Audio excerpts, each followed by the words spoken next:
All right, next item on our agenda is the LED sign. Okay, so I've been communicating through the weekly updates, what's going on with the LED sign. Joel Hatchie and myself attended the Planning Commission. Mr. Cindy attended as a community member just to see. The Planning Commission from Riverside was pretty adamant that they spent a lot of time working with the administration and the board of District 208 a few years back in order to change their variances so that an electronic LED sign could be placed where the existing sign is on First Avenue in Ridgewood. I shared with them that, well, as this began to gain some momentum with my Board of Education as well with the community, some people suggested a concern that if they were coming from the west or down Washington, that they would never be able to see the sign. The Planning Commission was, listened to our concerns, but adamant that they have several schools, churches, organizations that they would be setting precedent, in that they feel that it's got to be on a major street and intersection, which First Avenue provided. And so they made a motion to deny, and we received one vote that would support that motion. The original plan that we brought forward to you was for First Avenue and replacing it. The other thing that needs to be communicated, which I put in the weekly updates, that there are over 120 signatures generated in 3 days from Hollywood residents and other Riverside residents objecting that putting that sign on that corner in the middle of a residential street due to safety concerns, as well as property, what it would do to residential property value, etc. So the way Joel and I left the meeting was that we felt the Planning Commission was supportive of us redoing the sign on First Avenue, but that it would not gain any momentum through the village board or through the Planning Commission. The Planning Commission had to make a motion. They could not vote, so they made a motion to deny it. And that's what the motion they would be giving to the village board. To deny it. To deny it on Golf and relocate. Ridgewood, not on First. So their fact finding, they'll use their hearing, what was talked about, their hearing to the board, and then the board makes the finding. Correct. If we take the original plans to them, the Planning Commission would only have to vote yes or no. It would not have to go to the village board because the variances were already changed and altered to allow us to put an LED sign on First Avenue. So we do need to get moving on this project. We did get the construction grant money to help offset the cost. So between the donation from the Boosters Club, the class of 2012, and the construction grant money, the $50,000 that we filed for to help us offset the cost of the lighting project, out-of-pocket expenses would be minimal. And we would like to help improve the communication as soon as possible. So what we included in your packet tonight, and it should be included in the public packet, the board had asked me at a previous meeting, will we see a final design going forward of what we would like to refer to? Mary Ann, do we have that in the packet? No, I don't have that at all. Okay. I can get that to the board. I might even be able to pull it up on it. We have a final design. I can sign that Friday, but it goes back to the original with the 2 brick pillars and the LED. There's not much modification from the one we previously showed you. Is it approximately the same? It has to be under their XY. variances. It has to fit in the existing sign measurements. Okay. Yep. And 60% of the sign can only be LED. The rest has to be wording and the pillar. So it's pretty much structured on how it has to be. They asked for us to put some of the architectural aspects in that, and we have done that. Okay, I'm sorry, John. I have a critical question. Sure. How's the thing going to face? Is it facing the current sign, or is it perpendicular to it?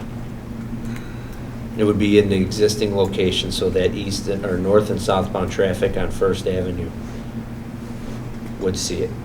Okay, I think it's a big mistake. I think the whole purpose of the sign is to get RV parents to see the thing when they're driving from Riverside or coming, the other direction, going back into Riverside. Putting the thing where it is now, where you're basically advertising to people on First Avenue is a serious, serious safety issue. I don't know if any of you guys go down First Avenue and look at that sign up there by First Avenue at Cermak. I mean, your eye gets like attracted. Well, they made sure that it won't be that way. Well, why are we having a sign advertising to people, you know, the motorists on First Avenue? It doesn't make any sense. I know the guy in Hollywood is complaining about this being a safety hazard. I mean, it's a safety hazard for all those kids crossing First Avenue, which I did as a student myself. You know, having someone look at that sign when they're driving and they're gonna miss like the red light and run somebody over. I mean, I think it's really, really a bad idea to have that thing facing the way it is now. If we're gonna do it, we should do it so it's, you know, you're gonna see it when you come 45 into school. degrees? 90 degrees.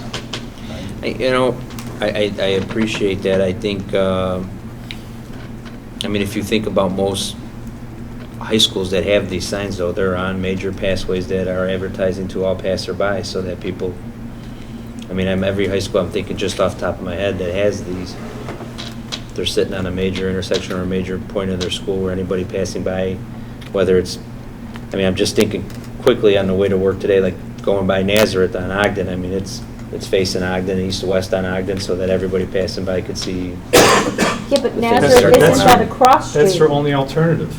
Nazareth is straight, and so it has to be parallel to the road.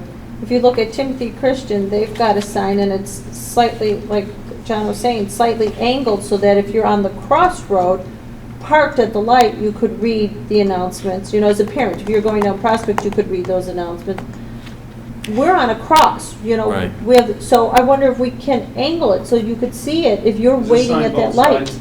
Yes. So then if we angled it, we're basically putting the back end to the corner of the school and it gets useless.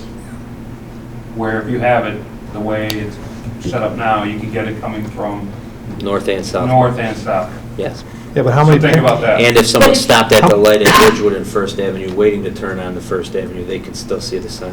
If you're, so could you read it if you were waiting for the light, going eastbound, because you know, all our west families will be going eastbound, and they'll be waiting at that light at First Avenue, would they be able to read it? Probably not the first car at the stoplight, right? I would think this, I mean, what we're doing is we're taking a sign that's been there 40 or 50 years and replacing it. And we're working within the ordinances of the village. And as much as our opinions or our thoughts count, I presented it once. Yeah, but did they specify that it's got to be angled that way? I mean, look, I can see a lawsuit, you know, by some kid getting hit. I really can. I'm not being paranoid about that.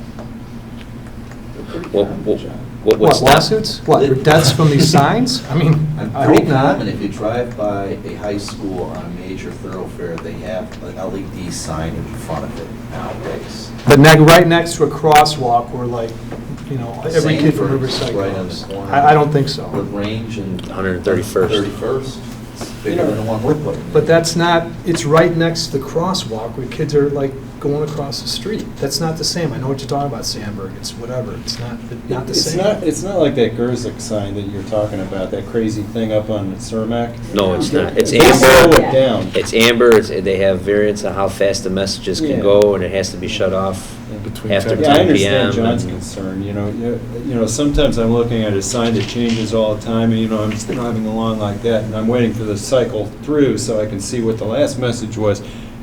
That's what he's talking about. You know, I agree. it's one color.